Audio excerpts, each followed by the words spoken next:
All right, everyone, it's time to analyze some more polling within the Democratic primaries. I mean, on the Republican side, because it's an incumbent election as opposed to the last one, we only have to do half as much poll analysis. It really doesn't matter what the Republican primaries say because Trump is the nominee. I mean, he will be running. Unless he has like a massive heart attack or something like that and dies or actually gets removed from office, which won't happen. At this point, calls for impeachment have really fallen off the edge of the earth too, so that's no longer really a problem. We've got to look at three polls here. We've got a pair of polls from, respectively, I do have this tab open, Emerson and The Economist from before the debates. We have one poll so far after the debates. That is, its period is the 27th and 28th, right afterwards. This is from Politico. Now, Politico does not have a great track record for accuracy. I don't know whether these numbers are accurate. It shows a little bit of a shift, but not a monumental, earth-shattering amount.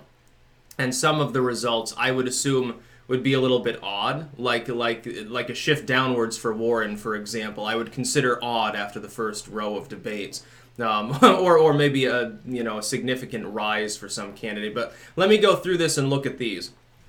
First and foremost, Biden is still on top. Again, for the first time, we finally had one polling period, the new polling period, where one of Biden's low numbers is smaller than someone else's biggest number, which is Sanders being supposedly at 27 in the Emerson poll. The problem with the Emerson poll is it is a complete statistical outlier. It has him 10 points ahead of any of the other polls recently. 27 versus 19 in the Politico poll is the second largest. Some of them, the others all have him in the mid-teens, 13, 14, and 15 respectively from The Hill, Monmouth, and The Economist. 27 is probably an outlier. I don't know if you can trust this poll anyway. It also shows Biden at 34, which is kind of in line with the Hill poll.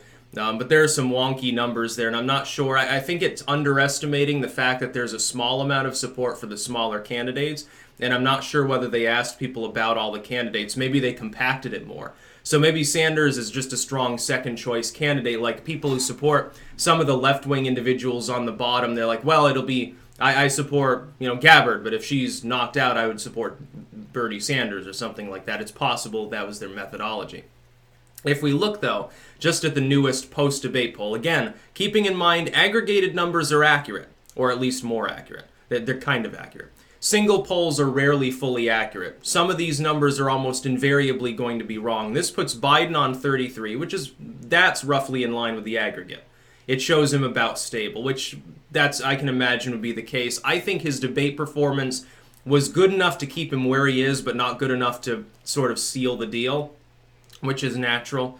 Biden is not naturally a good debater or speaker. He's more of the stable, sane, center-left, acceptable Democrat for the business Dems and some of the so-called centrists within the Democratic Party. Now, the Democratic Party is highly schismatic, so you've got like a third of the party is really far left, thinks Sanders is too far right. Another third are business Dems, they're getting tired of that shit, and then you've got the neoliberals stuck in the middle with all the corporate money, and they're trying to hold things together. Biden loses his biggest fundraising apparatus. The Sanders campaign is hemorrhaging money right now. They sent out a circular, an email to people apparently yesterday. They're like, oh, the average donation in the last campaign was, $27. This time around it's only $13 or something like that. It's like basically they don't have enough money. Like the grassroots style of campaign does have its limits. The problem for Sanders, I'm going to tell you this, the one thing that could really fuck Sanders up is the fact that he's perceived of by a lot of his former core fans as a sellout because of the 2016 election.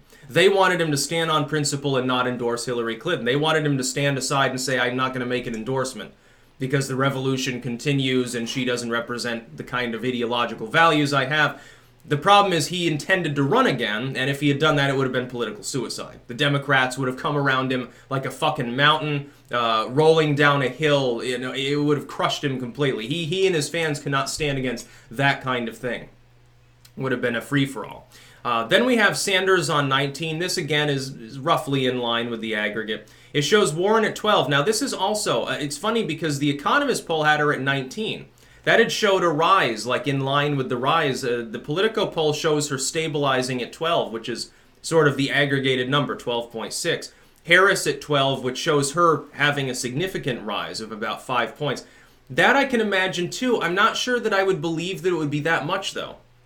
And anyway, it'd be temporary. The fact is that unless the rise puts you up towards the top 1 or 2 slots, it tends to be temporary. We saw this again in 2016 with all of these different Republican candidates. They rise up somewhere in the high teens, the low 20s, then they go back down, or they rise up significantly above because they have a good debate performance, they make a good speech, they have a good interview on TV, they gain several points, goes back down within a couple of weeks.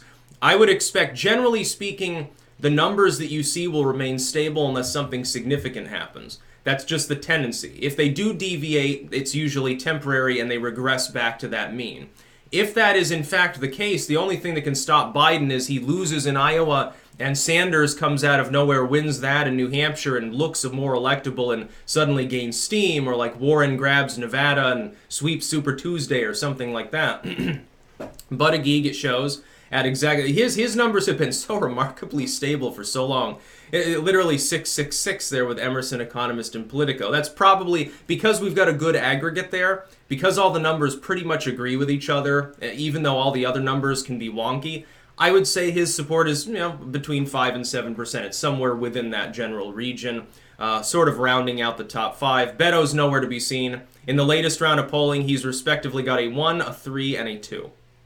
Cory Booker is about the same. Booker's going to overtake Beto at some point, and he sort of will round out the viable candidates. The top 6 in such a packed field, technically, although I would say the top 4. But like Buttigieg still has a little bit of work to do, and if Harris really has picked up that steam, it makes it harder for, I think, Pete Buttigieg to actually break through into the top 4 and sort of become viable. You've got to realize after a few more debates, and he'll go on to the voting next year, it's possible some people drop out before then if their campaign war chest is completely empty. Like, let's say Hickenlooper's completely broke. He can't self-fund. Some of these people are not capable of self-funding. Their campaigns rely on a traditional fundraising apparatus. If that's the case, and they fall flat and they can no longer fundraise, they have to drop out. They don't want debt, but the idea is you drop out and then you basically embezzle that money. Politicians manage to do that through various means all the time. Yang got no boost. Klobuchar, as predicted when she first got in, has disappeared off the face of the earth. Gabbard didn't get a boost, according to the Politico poll. Now, again, and some people tried to call me out there like, why didn't you put Gabbard in your top 5 candidates? Gabbard would be a close number 6.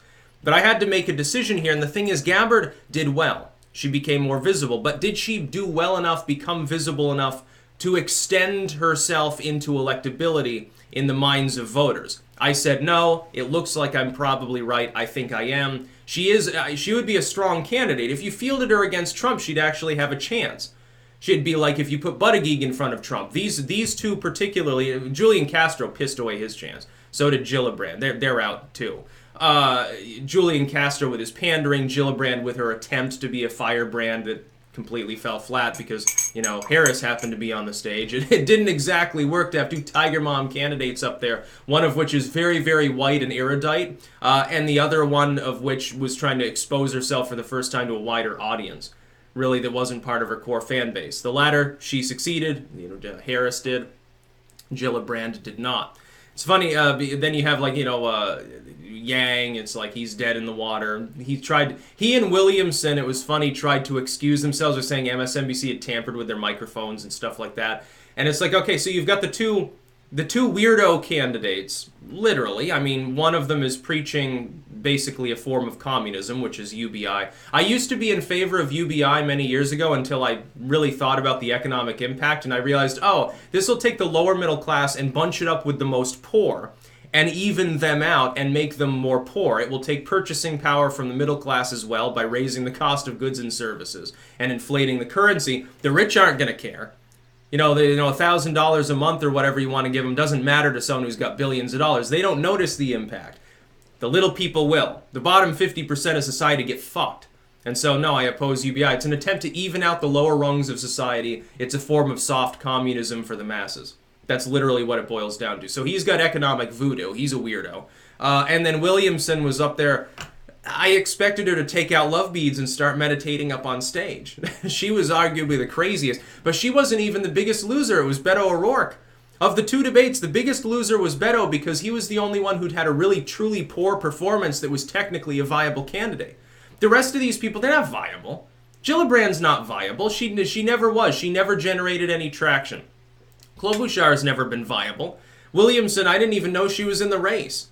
Her name exposure now that's gone out is, when she fundraises, she's going to blow it all on LSD, I think. Which is probably better for the country than the rest of the Democrats' platforms. Williamson 2020. Fucking give me drugs. Williamson 2020. I'll go and preach at an Eat More Kale meeting.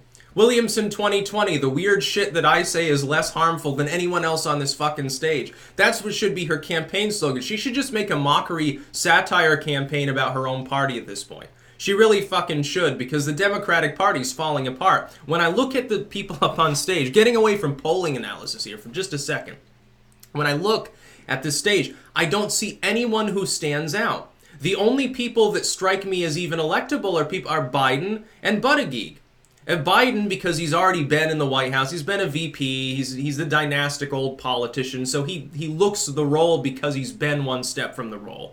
Not saying I agree with him politically, I don't. Not saying I'd vote for him because, we don't need another pervert in the White House. We had enough of that with Bill Clinton. So, no, I wouldn't vote for Biden, but he looks the part, especially to the business Dems. I mean, that would be an advantage he has in a fight with Trump, is that he can coax some of the business Democrats back and forth. He could potentially compete in a place like Wisconsin or Pennsylvania. A lot of these losers can. And then Buttigieg, because he's young, well-spoken, he gets his point across in a very erudite manner. The problem for Buttigieg is the far left of the party hates him as much as it does Biden, and he's lower down. He's not the front runner. Can he weather that sort of attack? It looks like despite his good performance, he got no boost. That's because a lot of the people that could support him, they're locked in with Biden. If Biden were to collapse right now, I think that Buttigieg would be the big winner. I think Buttigieg and Sanders would absorb most of his support. Sanders would become the front runner. Buttigieg would be hashing it out with Elizabeth Warren for second place. I think that's what would probably happen. Harris might keep rising. I think Harris is a fluke. I think Harris will be sort of like the Ben Carson of the election cycle or something. That is, she's going to rise up here because she had a good debate performance. She's going to falter back down. This will probably happen at the other debates. I mean, it's obvious she is spoken fairly well.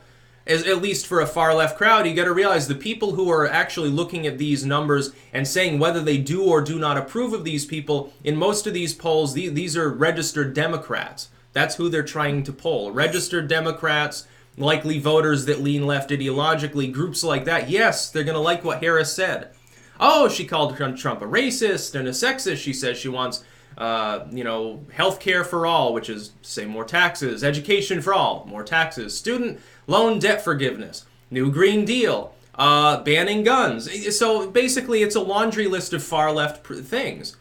Well, these people are just trying to out-far-left each other to be the anti-Biden, because Biden has everything else sewn up unless he makes a major mistake. The biggest problem for him is he probably will. At the next debate or even before, he could say something totally fucking stupid and off the wall. Even Obama, if you've noticed, he's Obama's best friend. I was his VP. Obama. It's always fucking talks about when he's on the debate stage practically. I was Obama's VP and friend, and Trump is bad. And yet he can't even score Obama's endorsement. If Obama were to endorse Joe Biden, he'd win tomorrow. He would become the Democratic nominee. Obama hasn't done that now, has he? He says, oh, I like Joe. He's a good person. Poor Joe Biden. Oh, my God. Yeah. It'd be funny. He gets Hillary Clinton's endorsement. He'd lose his 5 points of support. He probably told her, please don't endorse me. Yeah, I know. I'm crooked and crazy, too, and you probably want to, but hold off. But she was talking to Beto. It was funny that Beto O'Rourke, before the debate, he relaunches his campaign, calls the Clinton campaign probably kiss his ring. He still can't fucking do anything. Beto's done. He needs to drop out. Come on. You lose against Ted Cruz in an election where the Democrats throw more money at your particular position to try to steal Cruz's seat than any other election. Tens of millions of dollars. You've got high-level A-grade politicians coming down there daily to stump for you. They're pumping your campaign with every possible legacy media tabloid steroid they can, and you still fucking lose. Yeah, that's not a good sign. He goes into the presidential election, well, I'm Beto O'Rourke, oh my God, gyrating around like a fucking evangelical minister, and he still is a fucking loser. He's never going to be in politics again, probably. He's pissing away any chance that he has of state-level politics. Go back to being, the mayor of San Antonio, if they'll have you. Go back to that, or try for the legislature again when Cruz leaves, which could be a while since he's one of the younger senators. It's funny, Ted Cruz is one of the youngest people in the fucking Senate. It shows one of the problems with our legislative body, but yeah. So yeah, there's a little bit of poll analysis of just talking in general. The Democratic primaries have become, it is a circus. It's fun to watch. I'm having a great time. This election's way better than 2016. This is way more unhinged than the Republican debates in 2016. This is way more weird. I mean, the Democratic field was so boring last time around. Now it's exciting.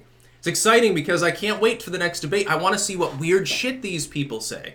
I want to see Williamson say that everyone should have to take mescaline. I want to see Cory Booker talk about more reparations to people who never experienced slavery. I want Sanders to try to red-facedly explain how he's going to up the taxes on the richest people to 60% and not raise anyone else's taxes. I want to hear these people explain their positions, because their positions are fucking stupid. These people are morons, by and large. That's about all. Peace out.